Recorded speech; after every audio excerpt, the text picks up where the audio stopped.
سے کام لیتا ہے۔ وصیت اللہ کی مرضی کے مطابق نہیں لکھاتا، اپنی منمانی کر کے لکھاتا ہے۔ جس کی محبت اس کے دل میں زیادہ ہے اس کے لیے وصیت کر دیتا ہے۔ رسول اللہ صلی اللہ علیہ وسلم فرماتے ہیں فَيُخْتَمُ لَهُ بِشَرٍ، اس کی اس برائی پر اس کا خاتمہ ہو جاتا ہے، فَيَدْخُلُ النَّارِ، بدلے میں جہنم میں داخل ہو جاتا ہے۔ 70 سال عبادتیں کی، نیک اعمال کیے، صدقہ و خیرات کیے، آخری وقت میں اللہ نے جس کا جو حق دیا اس حق کو اللہ کی مرضی کے مطابق تقسیم کرنے کے بجائے اپنی منمانی سے تقسیم کیا، نہ دنیا کا فائدہ ہوا نہ آخرت کا۔ رسول اللہ صلی اللہ علیہ وسلم فرماتے ہیں آخری اس کی وصیت کے مطابق اس کا خاتمہ ہو جاتا ہے، جہنم میں داخل ہو جاتا ہے۔ اس کے برخلاف کوئی آدمی عام زندگی جیتا ہے جس میں اس نے گناہ بھی کیے ہیں، لیکن موت کے وقت اللہ کا خوف طاری ہو جاتا ہے، حق کے ساتھ لوگوں کے جو حقوق ہیں ان حقوق کے مطابق وصیت کرتا ہے۔ محمد الرسول اللہ صلی اللہ علیہ وسلم فرماتے ہیں کہ اس کی وصیت کے مطابق اس کا خاتمہ خیر سے ہوتا ہے، جنت میں داخل ہو جاتا ہے۔ ان باتوں کو بیان کرنے کے بعد ابو ہریرہ رضی اللہ تعالیٰ عنہ نے قرآن کریم کی آیت کریمہ تلاوت فرمائی، کہا تلک حدود اللہ، یہ اللہ کی حدیں ہیں، اللہ کے مقرر کردہ اصول ہیں، حدیں ہیں۔ لڑکے کا حق، لڑکی کا حق، ماں کا حق، باپ کا حق، بیوی کا حق، انصاف کے ساتھ سب کے حقوق تقسیم کیے جائیں۔ تلک حدود اللہ، یہ اللہ کے حدود ہیں۔ وَمَن يُطِعِ اللَّهَ وَرَسُولَهُ يُدْخِلْهُ جَنَّاتٍ تَجْرِي مِن تَحْتِهَا الْأَنْهَارُ، جو اللہ اور اس کے رسول صلی اللہ علیہ وسلم کی اطاعت کرے گا اللہ اسے ایسی جنتوں میں داخل فرمائے گا جس کے نیچے سے نہریں بہہ رہی ہوں گی، خالدین فیہا ابدا، ان جنتوں میں وہ ہمیشہ ہمیشہ رہیں گے۔ ذالک الفوز العظیم، حقیقت میں یہی بڑی کامیابی ہے۔ وَمَن يَعْصِ اللَّهَ وَرَسُولَهُ وَيَتَعَدَّ حُدُودَهُ يُدْخِلْهُ نَارًا، جو اللہ کی نافرمانی کرے، رسول اللہ صلی اللہ علیہ وسلم کی نافرمانی کرے، اللہ کی حدوں سے تجاوز کر جائے، اللہ نے جو حدیں مقرر کی ہیں اللہ کے ان حدود کو توڑ دے، یدخلہ نارا، اللہ اسے جہنم میں داخل فرمائے گا، خالدن فیہا، وہ اس جہنم میں ہمیشہ ہمیشہ رہے گا، وَلَهُ عَذَابٌ مُّهِينٌ، اور ایسے شخص کے لیے اللہ تبارک و تعالیٰ نے بڑا بھیانک عذاب تیار کر رکھا ہے۔ میرے محترم بھائیو، عدل و انصاف یہ ایک ایسی صفت ہے جو ہر شخص کے اندر ہونی چاہیے۔ ہر شخص ذمہ دار ہے، کسی چھوٹے بڑے قضیے میں فیصلہ کرنا پڑے آدمی عدل و انصاف سے کام لے، اپنے بچوں کے درمیان عدل و انصاف سے کام لے، رشتہ داروں کے بارے میں عدل و انصاف سے کام لے۔ جو شخص انصاف کے ساتھ اس دنیا سے جائے گا وہ محمد الرسول اللہ صلی اللہ علیہ وسلم کی خوشخبری سن لے، قیامت کے دن جب کوئی سایہ نہیں ہوگا اللہ تبارک و تعالی اپنے عرش کے سائے میں جگہ عطا فرمائے گا۔ حافظ ابن حجر عسقلانی رحمۃ اللہ علیہ نے فرمایا اگرچہ کہ یہ بات انصاف کرنے والے بادشاہ کے بارے میں کہی گئی ہے، لیکن معنوی طور پر ہر اس شخص کے لیے یہ بات صادق آتی ہے جس نے دو آدمیوں کے درمیان بھی اگر زندگی میں فیصلہ کیا ہو اور اللہ سے ڈر کر انصاف سے فیصلہ کیا ہو۔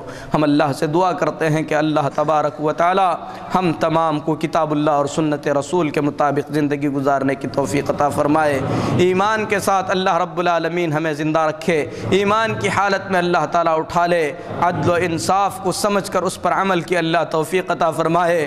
قیامت کے دن جب سب پریشان ہوں گے اللہ رب العالمین اپنی مہربانی سے اپنے عرش کے سائے میں ہمیں جگہ عطا فرمائے۔ اقول قولی ھذا واستغفر اللہ لی ولکم ولسائر المسلمین فاستغفروہ انہ هو الغفور الرحیم۔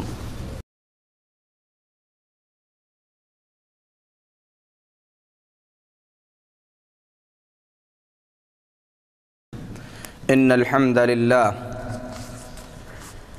نحمده ونستعینه ونستغفره ونؤمن به ونتوکل علیہ ونعوذ بالله من شرور أنفسنا ومن سيئات أعمالنا من يهده الله فلا مضل له ومن يضلل فلا هادي له وأشهد أن لا إله إلا الله وحده لا شريك له وأشهد أن محمدًا عبده ورسوله أرسله بالحق بشيرا ونذيرا أما بعد فإن أحسن الحديث كتاب الله وخير الهدي هدي محمد صلى الله عليه وسلم وشر الأمور محدثاتها وكل محدثة بدعة وكل بدعة ضلالة وكل ضلالة في النار يا أيها الذين آمنوا اتقوا الله حق تقاته ولا تموتن إلا وأنتم مسلمون يا أيها الناس اتقوا ربكم الذي خلقكم من نفس واحدة وخلق منها زوجها وبث منهما رجالا كثيرا ونساء واتقوا الله الذي تساءلون به والأرحام إن الله كان عليكم رقيبا يا أيها الذين آمنوا اتقوا الله وقولوا قولا سديدا يصلح لكم أعمالكم ويغفر لكم ذنوبكم ومن يطع الله ورسوله فقد فاز فوزا عظيما أما بعد محترم حاضرین جمعہ، بیان ہو رہا تھا اس عظیم دن کا جس دن اللہ تبارک و تعالی پوری زمین کو چٹیل میدان بنا دے گا۔ پوری زمین پر کہیں بھی کسی بھی طریقے کا کوئی سایہ نہیں ہوگا۔ سورج کو انسانوں سے قریب کر دیا جائے گا اور لوگ اپنے اعمال کے مطابق پسینے میں غرق ہوں گے۔ ایسے حالات میں کچھ خوش نصیب لوگ ایسے بھی ہوں گے جن کو اللہ تبارک و تعالی اپنی مہربانی سے عرش کے سائے میں جگہ عطا فرمائے گا۔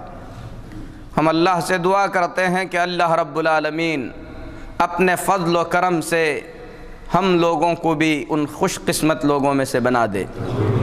میرے محترم بھائیوں، جن لوگوں کو اللہ رب العالمین کے عرش کے سائے میں جگہ عطا کیا جائے گا، ان کا ذکر کرتے ہوئے حضرت ابو ہریرہ رضی اللہ تعالی عنہ نے رسول اللہ صلی اللہ علیہ وسلم سے یہ حدیث بیان فرمائی، جسے امام بخاری رحمۃ اللہ علیہ نے اپنی کتاب میں نقل کیا ہے۔ کہا سبعۃ یظلہم اللہ فی ظلہ یوم لا ظل الا ظلہ، 7 قسم کے لوگ ایسے ہوں گے جنہیں اللہ تبارک و تعالی اپنے سائے میں جگہ عطا فرمائے گا، جبکہ اللہ رب العالمین کے عرش کے سائے کے سوا کوئی اور سایہ نہیں ہوگا۔ الامام العادل، سب سے پہلا شخص تو وہ انصاف کرنے والا حکمران ہے جو اپنے ماتحتوں کے درمیان عدل و انصاف سے فیصلہ کیا کرتا تھا، جس کی تفصیل گزشتہ جمعہ میں بیان کی گئی کہ اگرچہ کہ یہ بات نبی کریم صلی اللہ علیہ وسلم نے عام حاکم کے لیے بیان فرمائی ہے، لیکن اہل علم نے اس حدیث کے مفہوم کو بیان کرتے ہوئے کہا کہ اگر امت کا کوئی شخص 2 آدمیوں کے درمیان کتاب اللہ اور سنت رسول صلی اللہ علیہ وسلم کے مطابق عدل و انصاف سے فیصلہ کرے تو نبی کریم صلی اللہ علیہ وسلم کی اس بشارت میں داخل ہو سکتا ہے۔ اس کے بعد دوسرے شخص کا ذکر کرتے ہوئے نبی کریم صلی اللہ علیہ وسلم نے فرمایا وَشَابٌ نَشَأَ فِي عِبَادَةِ رَبِّهِ، دوسرا خوش قسمت وہ نوجوان ہے جس کی پرورش، جس کی تربیت اللہ رب العالمین کی عبادت میں ہوئی ہو۔ میرے محترم بھائیو، اللہ تبارک و تعالی نے انسان کو پیدا کیا، بہت ہی زیادہ کمزور پیدا کیا۔ واللہ خلقکم من ضعف ثم جعل من بعد ضعف قوة، اللہ نے تم کو کمزور پیدا کیا، اس انداز میں پیدا کیا کہ انسان اپنے آپ کو بھی پہچانتا نہیں تھا، کسی بھی طریقے کی محنت، کوشش، سوچ سمجھ، کسی طریقے کی کوئی لیاقت اور قابلیت نہیں تھی۔ کمزوری کے عالم میں اللہ رب العالمین نے انسان کو دنیا میں بھیجا۔ اس کمزوری کے بعد اللہ نے قوت عطا فرمایا، اللہ تبارک و تعالیٰ نے سوچنے سمجھنے کی طاقت دی، بازوؤں میں طاقت دی، اپنی طرف سے دفاع کر سکے، روزی روٹی کے لیے محنت کر سکے۔ اللہ تبارک و تعالیٰ نے دل دیا، دماغ عطا فرمایا کہ اللہ تبارک و تعالیٰ کی آیتوں میں غور و فکر کر سکے، جوانی کے مرحلے کو پہنچایا۔ اس کے بعد اللہ رب العالمین فرماتا ہے کہ اس جوانی کے بعد پھر تمہیں کمزوری میں مبتلا کیا جائے گا۔ تو یہ جو جوانی ہے جو اللہ تبارک و تعالیٰ عطا فرماتا ہے، یہ رب العالمین کی ایک بڑی نعمت ہے، اور جس کی پرورش، جس کی تربیت اللہ رب العالمین کی اطاعت اور فرما برداری میں ہوگی۔ نبی کریم صلی اللہ علیہ وسلم فرماتے ہیں کہ جب قیامت کے دن اللہ کے عرش کے سوا کوئی اور سایہ نہیں ہوگا، ایسے نوجوان کو اللہ تبارک و تعالیٰ اپنے عرش کے سائے میں جگہ عطا فرمائے گا۔ جوانی کا مرحلہ کیا ہوتا ہے؟ اہل علم نے اس کی تحدید کرتے ہوئے فرمایا ہے کہ بلوغت کے بعد سے لے کر 33 سال کی عمر کا جو وقفہ ہے، یہ وقفہ جوانی کا وقفہ کہلاتا ہے۔ اگر کوئی شخص بچپن سے اللہ کی اطاعت اور فرما برداری میں پروان چڑھے، اس کی تربیت اللہ تبارک و تعالیٰ کی عبادت کے ساتھ ہونے لگے، یہاں تک کہ جب جوانی کے مرحلے میں قدم رکھے تو وہ اس قابل بن چکا ہو کہ اللہ تبارک و تعالیٰ کی عبادت اور اللہ رب العالمین کی محبت سے اسے لگاؤ ہو چکا ہو، تو ایسے شخص کے بارے میں نبی کریم صلی اللہ علیہ وسلم نے فرمایا کہ قیامت کے دن اسے اللہ کے عرش کے سائے میں جگہ ملے گی۔ میرے محترم بھائیوں، جوانیاں یہ اللہ رب العالمین کی عظیم نعمت ہیں، اسی لیے نبی کریم صلی اللہ علیہ وسلم فرماتے ہیں قیامت کے دن جب تک آدمی سے 3 سوال نہیں کیے جائیں گے، بعض روایات میں ہے 4 سوال نہیں کیے جائیں گے، بعض روایات میں ہے جب تک آدمی سے 5 سوال نہیں کیے جائیں گے وہ اپنی جگہ سے ہل نہیں پائے گا، اس کے قدم جکڑ دیے جائیں گے۔ پہلا سوال ہوگا اس کی عمر کے بارے میں کہ عمر کو اس نے کہاں گزاری ہے، کس طریقے سے گزاری ہے۔ ایک سوال ہوگا جوانی کے بارے میں، خصوصیت کے ساتھ کہ اس نے اپنی جوانی کہاں پر کٹائی ہے۔ ایک سوال ہوگا مال کے بارے میں کہ کہاں سے کمایا ہے۔ دوسرا سوال بھی مال کے متعلق ہوگا کہ خرچ کہاں پر کیا ہے، اور 5واں سوال ہوگا علم کے بارے میں کہ اس علم پر اس نے عمل کتنا کیا ہے۔ ان 5 سوالات کے جوابات اچھی طریقے سے یاد کر لینا، اس کی اچھی تیاری کر لینا، کیونکہ قیامت کے دن انسان سے ان 5 باتوں کے بارے میں پوچھا جائے گا۔ عمر کے بارے میں پوچھا جائے گا کہ عمر کہاں پر کٹی ہے، جوانی کے بارے میں خصوصیت سے پوچھا جائے گا۔ جب عمر کے بارے میں پوچھا گیا تو پھر جوانی کے بارے میں خصوصیت سے پوچھنے کا مطلب کیا ہے؟ یہی مطلب ہے کہ پورے عمر میں جوانی کا ایک خاص مقام ہے، ایک خاص مرتبہ ہے، اسی لیے عمر کے متعلق عام سوال ہوا تو اس کے بعد خصوصیت کے ساتھ جوانی کے بارے میں پوچھا جائے گا۔ محمد الرسول اللہ صلی اللہ علیہ وسلم فرماتے ہیں اغتنم 5 قبل 5، 5 چیزوں کے آنے سے پہلے 5 چیزوں کو غنیمت سمجھ لینا۔ بڑھاپے کے آنے سے پہلے اپنی جوانی کو غنیمت سمجھنا، موت آنے سے پہلے اپنی زندگی کو غنیمت سمجھ لینا، بیماری آنے سے پہلے اللہ نے صحت اور عافیت عطا فرمائی ہے تو اس صحت اور عافیت کو غنیمت سمجھنا۔ غنیمت سمجھنے کا مطلب کیا ہے؟ یعنی اس میں جو کر سکتے ہو کر گزرنا، بعد میں کرنے کی فکر میں رہ کر اس کو تباہ و برباد نہ کر دینا۔ رسول اللہ صلی اللہ علیہ وسلم نے فرمایا اگر اللہ تبارک و تعالیٰ نے تمہیں خالی وقت عطا فرمایا ہے تو اس خالی گھڑی کو مشغولیت کے آنے سے پہلے غنیمت سمجھ لینا۔ تو میرے محترم بھائیو، یہ جوانی نبی کریم صلی اللہ علیہ وسلم نے ایک غنیمت بتلائی ہے۔ اللہ تبارک و تعالیٰ نے جوانی کا مرحلہ اگر عطا فرمایا ہے تو میرے نوجوان ساتھیوں، جوانی کے اس مرحلے کو غنیمت سمجھو۔ میری پیاری بہنوں، جوانی کے اس مرحلے کو غنیمت سمجھو، کیونکہ قیامت کے دن اس جوانی کے بارے میں پوچھا جائے گا۔ اور یہ بات بالکل واضح اور سب سمجھتے ہیں کہ ہر قوم کے ریڑھ کی ہڈی اس کے نوجوان ہوتے ہیں۔ قرآن پاک میں اللہ تبارک و تعالیٰ نے سورہ کہف کے اندر نوجوانوں کا تذکرہ فرمایا ہے۔ وہ نوجوان جنہوں نے حق کے خاطر اپنے ملک سے بغاوت کی تھی، پھر اس کے بعد دنیا کا عیش و آرام چھوڑ کر وہ ایک غار میں چھپ گئے تھے۔ اللہ تبارک و تعالیٰ نے ان کی مدد اس طریقے سے فرمائی کہ 309 سال تک وہ اس غار کے اندر سوئے رہے، اور اللہ تبارک و تعالیٰ ان کی کروٹیں بدلتے رہا۔ اللہ رب العالمین نے فرمایا کہ وہ ایمان والے تھے، اللہ نے ان کی حفاظت فرمائی۔ آج ہم نوجوان،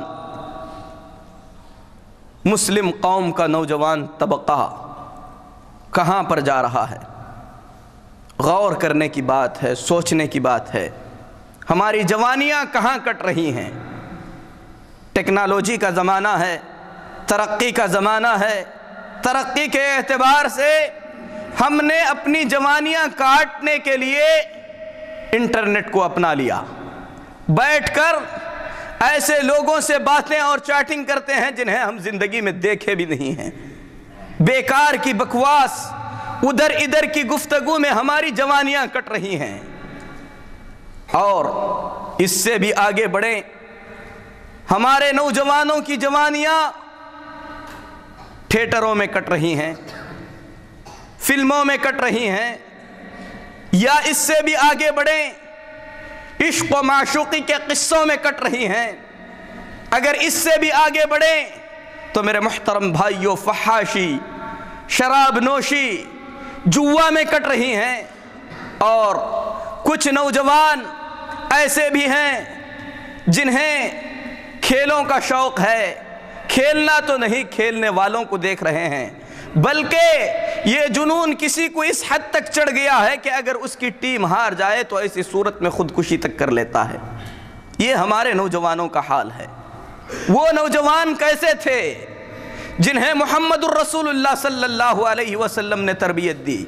اسامہ بن زید رضی اللہ تعالیٰ عنہ 17 سال کا نوجوان ہے۔ محمد الرسول اللہ صلی اللہ علیہ وسلم کمانڈر بنا رہے ہیں ایک ایسی فوج کا جس فوج میں ابو بکر صدیق ہیں، عمر بن خطاب ہیں رضی اللہ تعالیٰ عنہما۔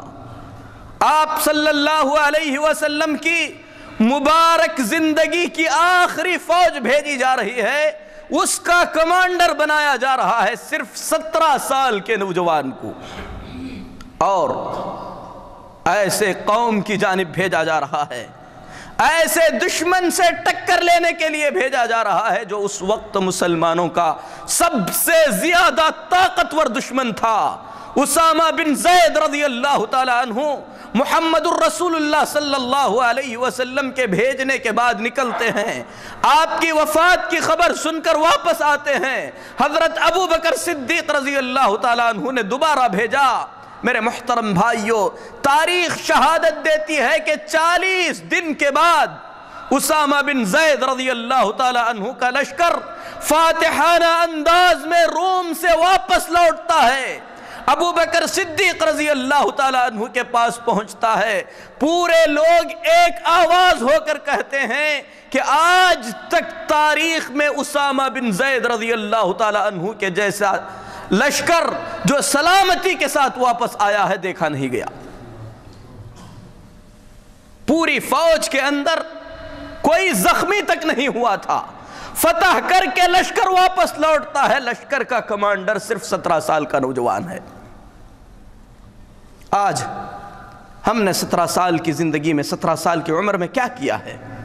اس سے بھی آگے بڑھ گئی ہماری عمریں۔ میرے محترم بھائیوں، جوانی کو ہم نے کہاں پر گزارا ہے؟ عبداللہ بن عمرو بن عاص رضی اللہ تعالیٰ عنہ پورے قرآن کو حفظ کر لیتے ہیں۔ ایک ہی رات میں اللہ رب العالمین کے سامنے کھڑے قرآن کریم کی تلاوت کر کے پورا قرآن ختم کرتے ہیں۔ محمد الرسول اللہ صلی اللہ علیہ وسلم کو اطلاع ہوتی ہے۔ عبداللہ بن عمرو بن عاص کو بلاتے ہیں، کہتے ہیں کہ اے عبداللہ، قرآن کریم کو ختم کرنا ہے تو 1 مہینے میں 1 مرتبہ ختم کرو۔ مدینے کا یہ نوجوان اپنے نبی محمد الرسول اللہ صلی اللہ علیہ وسلم سے اجازت مانگتا ہے، کہتا ہے اے اللہ کے رسول صلی اللہ علیہ وسلم، میں جوان ہوں، مجھ میں طاقت ہے، اجازت دے دیجئے کہ میں قرآن کریم سے فائدہ اٹھاؤں، قرآن کریم سے میری دلچسپی ہے، مزید پڑھنے کی اجازت دیجئے۔ محمد الرسول اللہ صلی اللہ علیہ وسلم فرماتے ہیں کہ 20 دن میں 1 مرتبہ پڑھ سکتے ہو۔ کہتے ہیں اے اللہ کے رسول صلی اللہ علیہ وسلم، دعنی اتمتع بشبابی وقوتی، میری قوت اور جوانی سے فائدہ اٹھانے کی اجازت دیجئے، مجھے اجازت دیجئے کہ میں قرآن کریم کو اس سے بھی کم عرصے میں ختم کروں۔ محمد الرسول اللہ صلی اللہ علیہ وسلم فرماتے ہیں 10 دن میں ختم کرنے کی اجازت ہے۔ فرماتے ہیں دعنی اتمتع بقوتی و شبابی، اے محمد صلی اللہ علیہ وسلم، میں نوجوان اور طاقت ہوں، اپنی اس جوانی اور طاقت سے فائدہ اٹھانے کی اجازت دیجئے، مجھے حکم دیجئے، اجازت دیجئے کہ میں قرآن کریم کو اس سے بھی کم عرصے میں ختم کر سکوں۔ محمد الرسول اللہ صلی اللہ علیہ وسلم فرماتے ہیں اقرأہ فی 7 ایام، زیادہ سے زیادہ 7 دن میں 1 مرتبہ قرآن ختم کر سکتے ہو۔ پھر فرماتے ہیں دعنی اتمتع بشبابی وقوتی، اے محمد صلی اللہ علیہ وسلم، میری نوجوانی اور میری طاقت سے فائدہ اٹھانے کی اجازت دیجئے۔ فرماتے ہیں فابا، اللہ کے رسول صلی اللہ علیہ وسلم نے 7 دن سے کم میں قرآن ختم کرنے کی اجازت نہیں دی۔ جوانی کی عمر اللہ کے یہ بندے کہاں پر گزارتے تھے؟ رات کی تاریکی میں اپنے پیروں پر کھڑے ہو کر اللہ کی عبادت کرتے تھے۔ حضرت علی رضی اللہ تعالی عنہ مکہ کے نوجوان تھے۔ محمد الرسول اللہ صلی اللہ علیہ وسلم کی دعوت پر انہوں نے جب اسلام قبول کر لیا تو اس نوجوان نے اسلام کے لیے کیا کچھ پیش نہیں کیا۔ رسول اللہ صلی اللہ علیہ وسلم ہجرت کر کے جا رہے تھے۔ علی رضی اللہ تعالیٰ عنہ کو اپنے بستر پر سلایا، کتنا بڑا خطرہ تھا، لیکن اس نوجوان نے مول لیا۔ جانتا تھا کہ گھر کے اطراف 40 سے زیادہ ننگی تلواریں میرے خلاف نکل چکی ہیں، جن تلواروں کے اندر زہر پلایا گیا ہے، کبھی بھی یہ تلواریں مجھ پر حملہ آور ہو سکتی ہیں، لیکن رسول اسلام کو بچانے کے خاطر اسلام کے اس فدائی نے اتنی بڑی قربانی دی، اپنے آپ کو نبی کے بستر پر سلا دیا اور محمد الرسول اللہ صلی اللہ علیہ وسلم ہجرت کر کے چلے گئے۔ آج ہم نوجوانوں نے کیا قربانیاں دی؟ نبی کی ہجرت کے بعد یہ خود بھی مکہ کی طرف نکل پڑے۔ مکہ کی طرف چلے، کوئی سواری نہیں تھی۔ اس صحرا میں، اس سنگلاق علاقے میں، مکہ اور مدینے کے درمیان کا پورا علاقہ خطرناک پہاڑیوں کا علاقہ ہے۔ تنے تنہا یہ نوجوان اپنے قدموں پر چلتے ہوئے مدینۃ الرسول کی طرف نکل پڑتا ہے۔ مدینے کی دہلیز پر پہنچنے کے بعد اس نوجوان کے قدم جواب دے دیتے ہیں، اس قابل نہیں رہتے کہ ان کے جسم کو اٹھا سکیں، پیروں سے خون بہ رہا تھا، مدینے میں گر جاتے ہیں۔ محمد الرسول اللہ صلی اللہ علیہ وسلم کو اطلاع ہوتی ہے کہ علی ہجرت کر کے آئے ہیں، دوڑتے ہوئے آتے ہیں، علی رضی اللہ تعالیٰ عنہ کے قدموں پر محمد الرسول اللہ صلی اللہ علیہ وسلم مرہم کے طور پر اپنا لعاب لگاتے ہیں، اور علی رضی اللہ تعالیٰ عنہ فرماتے ہیں کہ اس کے بعد کبھی بھی میں نے اپنے پیروں میں کوئی شکایت محسوس نہیں کی۔ میرے محترم بھائیوں، یہ نوجوان ہی تھا جس نے اپنی جوانی اللہ کی اطاعت میں، اللہ کی عبادت میں گزاری۔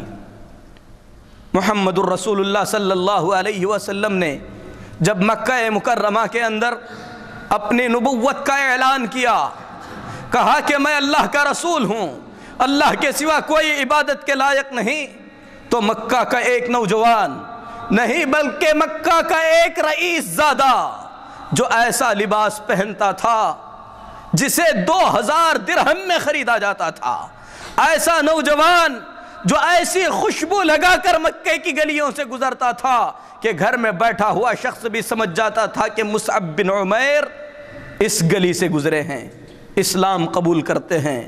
ماں کو ان کا اسلام پسند نہیں آتا، پوری قوت صرف کر دیتی ہیں، یہاں تک کہ مال و متاع جو کچھ بھی مصعب بن عمیر کے پاس تھا سب چھن جاتا ہے۔ محمد الرسول اللہ صلی اللہ علیہ وسلم کے پاس پہنچتے ہیں تو وہ نوجوان جو کبھی 200 درہم کے کپڑے پہنا کرتا تھا، نبی کے دربار میں پہنچا ہے تو اس کے جسم پر پھٹا ہوا چمڑے کا ٹکڑا ہے۔ نبی کریم صلی اللہ علیہ وسلم مصعب بن عمیر کی یہ حالت دیکھتے ہیں، آنکھوں میں آنسو آ جاتے ہیں، فرماتے ہیں اللہ نے اس کے دل کو منور کر دیا ہے، میں نے اسے ماں باپ کا لاڑ و پیار پاتے ہوئے بھی دیکھا ہے۔ یہ نوجوان کبھی مکہ کا سب سے قیمتی کھانا کھایا کرتا تھا، مکہ کا سب سے قیمتی لباس پہنا کرتا تھا، آج اس کی جو یہ حالت ہوئی ہے صرف اس لیے ہے کہ یہ اللہ اور اس کے رسول صلی اللہ علیہ وسلم سے محبت کرتا ہے۔ ساری دنیا کو اس نوجوان نے ٹھکرا دیا، کس لیے؟ اسلام کو اس نے جان لیا۔ میرے محترم بھائیوں، پھر اس کے بعد عیش و آرام، ٹھاٹ باٹ سب کچھ چھوڑ کر حبشہ کی طرف ہجرت کر جاتے ہیں، حبشہ سے واپس آتے ہیں۔ محمد الرسول اللہ صلی اللہ علیہ وسلم مدینہ طیبہ کی جانب اپنا داعی اور مبلغ بنا کر بھیجتے ہیں۔ مدینہ پہنچ کر دعوت و تبلیغ کا کام اتنی محنت سے کرتے ہیں کہ 1 سال کے مختصر سے عرصے میں پورے مدینہ طیبہ کے اندر اسلام پھیل جاتا ہے۔ محمد الرسول اللہ صلی اللہ علیہ وسلم جب مدینہ طیبہ پہنچے تو مدینے کے ہر گھر میں اسلام داخل ہو چکا تھا، اور اس کے پیچھے سب سے بڑا کردار داعی رسول مصعب بن عمیر رضی اللہ تعالی عنہ کا تھا، اس نوجوان کا تھا جس نوجوان نے اسلام کے خاطر دنیا کی دولت کو ٹھکرا دیا تھا۔ غزوہ بدر ہوتا ہے، غزوہ بدر میں شرکت کرتے ہیں، احد کی لڑائی ہوتی ہے، اسلام کا جھنڈا ہاتھ میں لے کر دشمنوں کے صفوں کو چیرتے ہوئے نکل جاتے ہیں، یہاں تک کہ دشمن حملہ کر کے مصعب بن عمیر رضی اللہ تعالی عنہ کو شہادت کے مقام کو پہنچا دیتے ہیں۔ شہادت کے بعد محمد الرسول اللہ صلی اللہ علیہ وسلم نے دیکھا کہ یہ نوجوان مکہ کا یہ رئیس زادہ جس نے اسلام کے خاطر اتنی قربانیاں دی، آج خاک اور خون میں تڑپتا ہوا اپنی جان دے دیا ہے۔ دنیا کے اندر اس کا چھوڑا ہوا سارا ترکہ صرف ایک بوسیدہ چادر ہے۔ عبد الرحمن بن عوف رضی اللہ تعالیٰ عنہ کے پاس کھانا پیش کیا گیا، بخاری شریف میں ہے۔ عبد الرحمن بن عوف رضی اللہ تعالیٰ عنہ مدینے کے بڑے تاجروں میں سے ایک تاجر ہیں۔ کھانا جب سامنے رکھا گیا، عبد الرحمن بن عوف رضی اللہ تعالیٰ عنہ کی آنکھوں میں آنسو نکل آئے، کھانا ایک طرف کر دیا، زار و قطار رونے لگے، فرمایا مصعب بن عمیر مجھ سے بہتر شخص تھے، غزوہ احد میں شہادت ہوئی، اللہ کی قسم ایک چھوٹی سی چادر ان کے کفن کے لیے باقی تھی، چادر اتنی چھوٹی تھی کہ اگر سر ڈھانکا جاتا تو پیر کھل جاتے تھے، اگر پیر ڈھانکے جاتے تو سر کھل جاتا تھا۔ ان کی بے بسی کو دیکھ کر محمد الرسول اللہ صلی اللہ علیہ وسلم نے فرمایا کہ اس نوجوان کے سر کو ڈھک دو، پیروں پر گھاس ڈال کر اسے دفن کر دو۔ بعض روایات میں ہے ان کی بوسیدہ چادر کو دیکھ کر محمد الرسول اللہ صلی اللہ علیہ وسلم نے اپنے آنکھوں میں آنسو لاتے ہوئے فرمایا کہ مصعب تم وہی تو ہو جو مکہ کے اندر کبھی قیمتی لباس پہن کر گھوما کرتے تھے، آج تمہارے کفن کے لیے چادر تک میسر نہیں ہے۔ کہاں کٹتی تھیں ان نوجوانوں کی نوجوانیاں؟ وہ نوجوان اپنی جوانیاں کہاں پر گزارتے تھے؟ نوجوانوں، آج ہماری جوانیاں کہاں کٹ رہی ہیں؟ کیا مصعب بن عمیر، اسامہ بن زید، علی بن ابی طالب، اصحاب کہف کے نوجوان ہمارے لیے قدوہ اور نمونہ نہیں بن سکتے کہ ہم اپنا نمونہ ان فلم ایکٹروں میں تلاش کریں جو داڑھی مونڈ کر گھومتے ہیں، انہی کی طرح ہم بھی اپنی داڑیاں بیچ دیں؟ میرے مسلمان بھائیوں، کیا محمد الرسول اللہ صلی اللہ علیہ وسلم کی شکل ہمیں پسند نہیں آتی کہ ہم بھی ان کے نقش قدم پر چلتے ہوئے محمد الرسول اللہ صلی اللہ علیہ وسلم کی طرح داڑیاں رکھ لیں؟ قربان جائیے، ماں عائشہ پر فرماتی ہیں الحمدللہ الذی جمل الرجال باللحا، اللہ کی تعریف ہے جس نے مردوں کو داڑھی سے خوبصورتی عطا فرمائی۔ خوبصورت بننا چاہتے ہو؟ حقیقی خوبصورتی یہ ہے کہ داڑھی رکھو۔ یہ داڑھی انبیاء علیہم الصلاۃ والتسلیم کی سنت ہے۔ محمد الرسول اللہ صلی اللہ علیہ وسلم فرماتے ہیں 10 من الفطرہ، 10 چیزیں فطرت میں سے ہیں، ان میں سے ایک داڑھی رکھنا ہے۔ بلکہ نبی فرماتے ہیں انبیاء میں سے ہر نبی نے داڑھی رکھی ہے، انبیاء میں سے ہر نبی نے داڑھی رکھی ہے۔ مجھے تعجب ہوتا ہے ان لوگوں پر بغیر کسی سبب کے، جب نبیوں نے رکھی، صحابہ نے رکھی، جن سے ہم محبت کرتے ہیں، محبت کا دعویٰ کرتے ہیں، شیطان کے فریب میں مت آؤ، توبہ کرو، ان سے سچی محبت کرو، ان کے نقش قدم پر چلنے کی کوشش کرو، ان کی طرح عبادتیں کرنے کی کوشش کرو۔ یہ ذلت، یہ پستی، یہ رسوائی جو ہمارا مقدر ہو چکی ہے، کل کو بدل سکتی ہے۔ اگر ہم اپنے آپ کو نہ بدلیں، اللہ تبارک و تعالی ہمارے حال کو ہرگز ہرگز نہیں بدلے گا۔ میری نوجوان بہنوں، جوانی کی یہ زندگی جو اللہ رب العالمین نے عطا فرمائی ہے، اس زندگی کے اندر ام المؤمنین عائشہ کو اپنا قدوہ بناؤ، فاطمہ الزہرا کو اپنا قدوہ بناؤ، حشمت کے ساتھ، حیا کے ساتھ جب نکلتی تھیں اپنے جسم کو ڈھانک کر نکلتی تھیں، شوہر کی اطاعت، شوہر کی خدمت کو وہ عبادت سمجھ کر انجام دیا کرتی تھی۔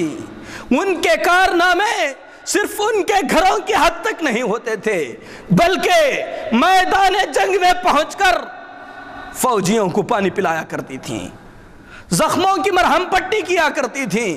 مسلمان عورتوں نے اسلام کے خاطر بہت کچھ دیا ہے۔ کہاں ہیں وہ عورتیں جو فاطمہ الزہرا کی سیرت نہیں پڑھتی؟ کہاں ہیں وہ عورتیں جو میری محترم بہنوں ہاجرہ علیہ السلام کی سیرت نہیں پڑھتی؟ ایمان میں ایک مضبوط چٹان تھی۔ جب شوہر نے جنگل و بیابان کے اندر چھوڑا اور کہا کہ یہ اللہ کے حکم سے ہے، تو ہاجر نے کیا کہا تھا؟ اذن لن یضیعنا اللہ ابدا، تب تو اللہ ہمیں ہرگز ضائع نہیں کرے گا۔ وہ ایمان ہماری عورتوں میں کیوں نہیں آ سکتا؟ ایمانی تربیت کی ضرورت ہے۔